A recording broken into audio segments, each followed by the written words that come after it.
Fazile et ses filles, épisode 26. Auguste et Eti sont en route lorsque Eti voit la pancarte publicitaire avec sa sœur dessus. Eti voit rouge. Elle court très vite à la maison. À l'entreprise, pendant ce temps, Azim réprimande l'équipe publicitaire. Yegiz arrive aussi, Sinan qui le suivait le rattrape. Sinan dit à son frère qu'il a gagné le pari. Il lui demande pourquoi ne l'accepte-t-il pas. Tu crois que je t'ai frappé parce que je ne peux pas l'accepter, s'agace Yegiz. Sinan accuse son frère d'esquiver la question. Il demande à Yegiz si son seul problème est que leur père le crie dessus. Il lui dit de ne pas s'inquiéter, car c'est pareil pour lui. Yegiz demande à Sinan s'il va travailler. Il informe qu'il a détruit son travail. Yegiz s'en va. Sinan le suit. Azim continue à réprimander l'équipe. Gokhan dit à leur père que Sinan suit toujours Yegiz. Les deux frères arrivent aussi dans le bureau. Sinan dit à son père qu'il est responsable de tout ce qui est arrivé. Azim licencie toute l'équipe publicitaire. Yegiz est en colère mais ne parle pas. Sinan est choqué. Gokhan jubile. Il quitte le bureau après l'appel de l'avocat. Il le retrouve dans le hall. L'avocat l'informe qu'ils n'ont pas signé de contrat avec l'affiche sur les photos. Dit à Gokhan c'est une grosse erreur, car elle peut accuser l'entreprise d'avoir utilisé son image sans son consentement. Il dit donc à Gokhan que ça peut devenir un scandale. Gokhan demande à l'avocat de trouver immédiatement la fille et obtenir sa signature. Fazile pendant ce temps informe Azan que son image a été exposée dans tout Istanbul. Elle lui dit que cette histoire ne peut pas s'arrêter sur des excuses. Fazile dit à Azan qu'ils doivent payer l'argent, ça agace Azan. Il dit à sa mère qu'elle ne va pas profiter d'elle, car elle ne sera pas son pigeon. Eti arrive en fuir à la maison. Elle voit la fiche à table. Elle entend sa maman depuis sa chambre, qui dit à Azan qu'elle mettait tous ses espoirs sur Eti, mais la chance repose maintenant sur elle. Eti en colère froisse la fiche de sa sœur. Fazile pendant ce temps fait comprendre à Azan qu'elle compte maintenant sur elle. Eti débarque dans la chambre et jette la fiche au sol. Eti reproche à sa mère de l'avoir vite évincée. D'accord, je comprends pourquoi tu es en colère contre maman. Mais pourquoi tu es en colère contre moi? Demande Azan à Eti en colère. Ah, ma sœur qui n'a rien à voir avec le maquillage et les concours est devenue soudainement le visage de la société et le plus beau de la Turquie. S'agace Eti. Ça rend furieuse Azan. Elle reproche à Eti de créer des tensions entre elles sans même lui demander comment c'est arrivé. Azan hausse le ton. Fazile se met entre ses filles. Azan décide d'aller prendre de l'air. Elle dit à Eti, elle lui parlera quand elle se calmera, sinon elle risque de lui faire du mal. Elle quitte la chambre, elle oublie son téléphone et claque la porte. Derrière Fazile rassure Eti, mais celle-ci s'agace toujours. Fazile demande à Eti de ne pas tout mélanger. Elle lui fait comprendre qu'elles ont encore de belles choses à faire ensemble.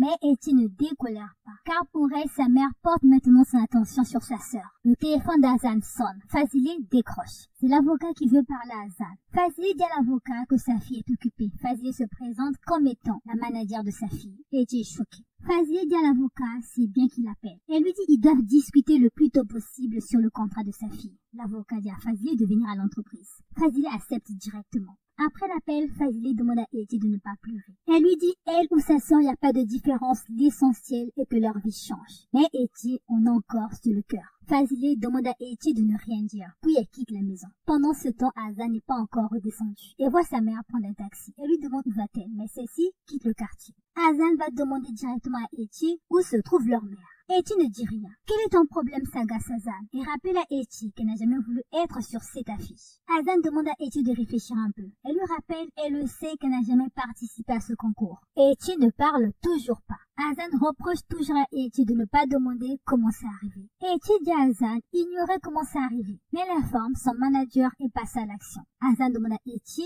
où est partie leur mère. Changer nos vies, répond Eti. Eti dit à Azan que leur mère s'est rendue à la société Eggman. Azan quitte directement la maison. À l'entreprise pendant ce temps, Azim prend à Sinan toutes ses cartes de crédit et les clés de sa voiture. Il lui dit qu'il devient sans sous et sans voiture. Sinan ne comprend pas. Azim lui rappelle que l'équipe publicitaire a été licenciée. Il dit donc à Sinan qu'il s'attendait à quoi. Azim demande à Sinan de quitter son bureau, chose qu'il fait. Gokhan revient dans le bureau. Fazile pendant ce temps jubile dans le taxi. Azan l'appelle, Fazile ignore l'appel. Yassine de l'autre côté est en détention provisoire. Choukriye pendant ce temps va voir Salia qui se remet tout doucement de l'accident pour l'aider à innocenter son fils Yassine en gardant le secret. Choukriye explique à Salia, sinon Fazile détruira son fils. Mais Salia refuse. L'infirmière vient la virer des lieux car le patient est toujours malade. Yassine pendant ce temps. Lorsqu'il est conduit pour faire une visite médicale, il demande à aller aux toilettes. Arrivé là-bas, lorsqu'il décide de s'enfuir, il constate qu'il n'y a pas de fenêtre. Pendant ce temps, un autre détenu met sous pression les policiers. Yassine profite de ce moment pour tailler la zone. Etier pendant ce temps a déchiré le poste de sa sœur et se met à pleurer tout en rappelant tous les espoirs que sa mère avait mis sur elle. Etier brise même le miroir tout en se disant qu'elle a échoué. Yacine arrive peu de temps après chez elle. Etier choqué demande à Yacine comment il est arrivé là.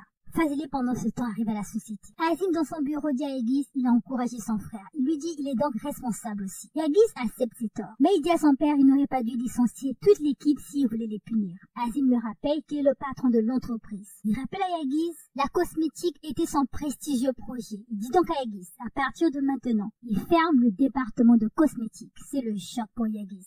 Kokane jubile. Fazile, de l'autre côté, arrive dans le bureau. Elle dit directement à l'avocat qu'elle n'est pas là en tant que mère, mais en tant que manager. Alors, par où commencer demande Fazile à l'avocat. Si tu le permets, commençons par la campagne publicitaire, poursuit encore la dame. L'avocat dit à Fazile il n'y a pas de campagne publicitaire. Ça agace Fazile. Elle dit à l'avocat sa fille a gagné le concours.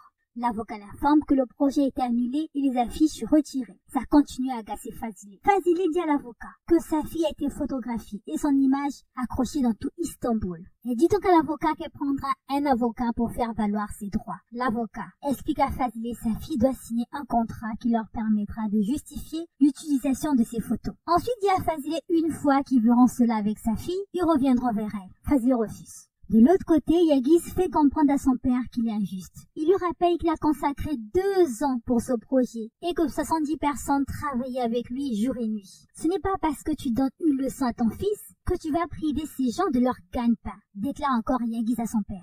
Azim dit à Yaguis qu'il aurait dû penser à ces gens au lieu de parier ivre à table. Azim lui dit encore qu'il est une énorme déception pour lui, ça agace Yaguis. Il demande à son père parce qu'il est parfait, il n'a pas droit à l'erreur. Yaguis dit à son père il ne voulait pas qu'il soit son enfant modèle. Je ne voulais pas aller en Amérique à 12 ans pour devenir un être parfait. Quand j'avais besoin d'une famille, de frères, de sœurs, d'un père et d'une mère, j'ai été un étranger dans un pays dont je ne connaissais pas la langue. Je ne voulais pas être fort. Tu l'as voulu. Tu voulais que je sois un être parfait, mais cela n'a pas fonctionné. Quoi que je fasse, ça n'a pas fonctionné. Je ne veux pas être un être parfait, déclare Yaguis. Puis il quitte le bureau très en colère. Derrière, Azim fait un malaise. Yaguis arrive dans son bureau, il est toujours sous pression. Il rédige sa lettre de démission. Et Etier de son côté ne comprend pas comment Yacine a pu s'enfuir le jour où son audience se déroule. Elle lui dit qu'il aggrave son cas. Yacine dit à Etier rien ne l'intéresse à part la voir. Etier l'informe que sa mère ne retirera pas sa plainte contre lui. Elle dit encore à Yacine que leur mère ne doit pas savoir qu'ils ont fricoté ce jour-là. Elle lui dit sinon il sera encore plus puni. Yacine accepte. Il demande ensuite à Etier une chose d'elle qui sera toujours avec lui. Yacine décide d'aller le prendre lui-même et là il voit l'affiche déchiquetée d'Azan au sol et le miroir brisé. Etier lui dit qu'elle s'est mise en colère car sa sœur a gagné le concours auquel elle a participé, ça agace Yacine. Il lui demande donc c'est pour ça qu'elle a pleuré. Tu viens ici en courant et tu pleures parce que tu n'es pas la plus belle, déclare Yacine très en colère. Il dit à Etier d'avoir honte. Il s'en va. Etier le retient, mais Yacine ne décolère pas. Il dit à Etier qu'il retourne en prison et elle ne pleurera pas pour lui. Mais elle pleure pour cette compétition. Yacine s'en va. Etier continue à le suivre. La police arrive au même moment et Yacine se rend sans s'opposer. Etier continue à l'appeler. Choukri arrive au même moment et voit son fils être emmené par la police. Azan pendant ce temps est coincé dans le bouchon. Elle décide de descendre. Fazile, elle, tente toujours de négocier un contrat juteux pour sa fille. Elle demande 1 million. Toujours dans l'entreprise, Sinan retrouve son frère. Il lui dit qu'ils vont trouver un moyen pour adoucir leur père. Mais Yaguis lui remet sa démission. Il demande à Sinan de la porter à leur père. Puis il s'en va. Sinan est choqué lorsqu'il la voit. Yaguis tombe sur l'avocat. L'avocat lui dit que la mère d'Azan, qui est aussi sa manager, demande 1 million pour annuler le contrat. Ça fait sourire Yaguis. Amusez-vous au travail, déclare Yaguis, puis il s'en va. Azan arrive aussi. Elle tombe sur Yaguis. Yaguis lui barre la route. Azan demande à Yaguis de s'écarter de son chemin. Elle lui dit qu'elle est très pressée. Je n'en doute pas. Négocier est une chose importante, n'est-ce pas? Demande Yaguis. De quoi tu parles? Demande Azan. Félicitations à toi. Je ne devrais pas? Répond Yaguis. Tu as enfin atteint ton objectif. Tu n'es pas venu à l'hôtel pour rien, poursuit encore Yaguis. Ça agace Azan. Elle dit à Yaguis d'être courageux et de clarifier ses propos. Yaguis ne lui dit rien, mais il dit simplement à Azan de se rappeler des propos qu'il lui avait dit lorsqu'ils étaient à l'hôtel. Vente son corps. Azan voit rouge. Il lui donne une baffe. Yaguis arrête sa main. Les deux se regardent pendant de très longues minutes.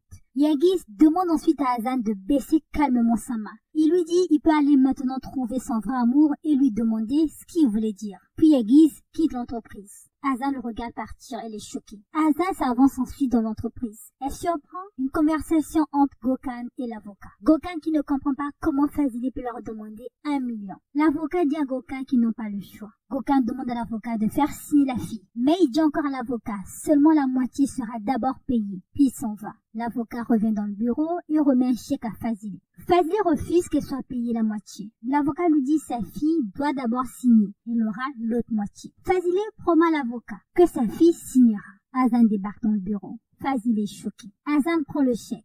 Lorsqu'elle voit le montant, elle dit à sa mère qu'elle marchande bien. Fazili dit à Hazan que leurs vies vont changer.